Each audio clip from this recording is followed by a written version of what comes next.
Kitchen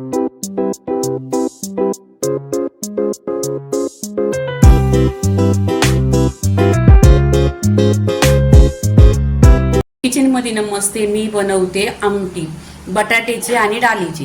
ते इथे आहे ना गॅसवर कढई ठेवलेली आहे, त्याच्यामध्ये आहे ना जिरं टाकायचं, तेल 1 चमचा टाकायचं। तेल छान असं गरम झालं का त्याच्यामध्ये जिरं टाकायचं। जिरं छान असं तरतरलं पाहिजे। जिरं टाकल्यानंतर मोहरी टाकायची, मोहरी पण छान अशी तरतरली पाहिजे। इथे आहे ना कढीपत्ता टाकायचा। कढीपत्ता टाकल्यानंतर आहे ना 1 चिरलेला कांदा टाकायचा। कांदा पण आहे ना गोल्डन कलर करून घ्यायचा।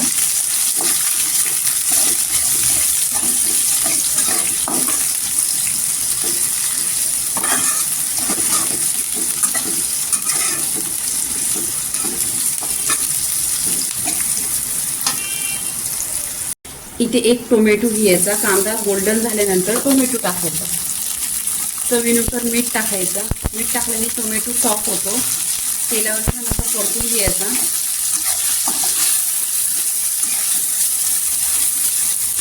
तेलावर परतल्याने मीठ टाकायचं। मीठ टाकल्यानंतर आहे ना इथे वाटण बनवलेलं आहे, मी छोटासा वाटण आहे। त्याच्यामध्ये अद्रक, लसूण आणि हिरवी मिरची आणि सुकं खोबरं हे आहे ना छान असं कुटून घेतलेलं आहे। 2 चमचा याने ना टेस्ट खूप छान येतो।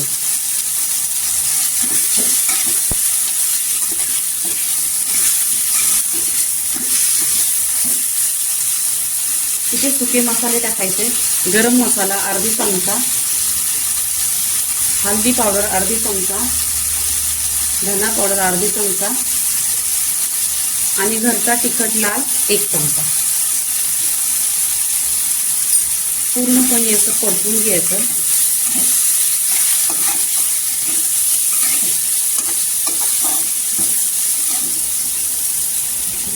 इथे आहे ना डाळीमध्ये बटाटा टाकायचा आहे, तर हिंग टाकायचं चिमूटभर। हिंग टाकल्यानंतर आहे ना परतून घ्यायचं।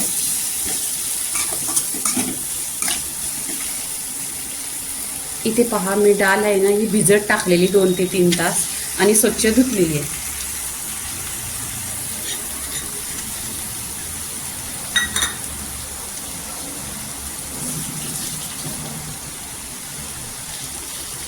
इथे 2 बटाटी कट केलेली आहेत, ती टाकायची त्याच्यामध्ये। बटाटी आणि डाळ खूप छान अशी आमटी होते।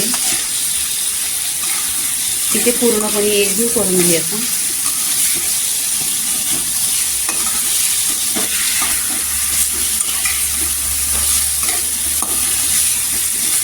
इथे मिक्स केल्यानंतर आहे ना पाणी टाकायचं। नेहमीच कोमट पाणी घ्यायचं। इथे मी 1 ग्लास पाणी टाकलेलं आहे। आता आहे ना इथे ढाकण लावायचं।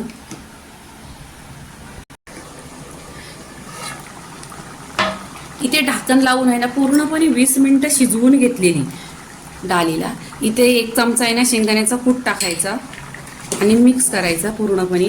इथे पहा बटाटा आणि डाळीची आमटी अशी घट्ट आणि एकदम डाळसट झालेली आहे आणि टेस्ट पण 1 नंबर आहे, छान अशी तिखट। इथे कोथिंबीर टाकायची। इथे पूर्णपणे गॅस बंद केलेला आहे। इथे कोथिंबीर टाकायची।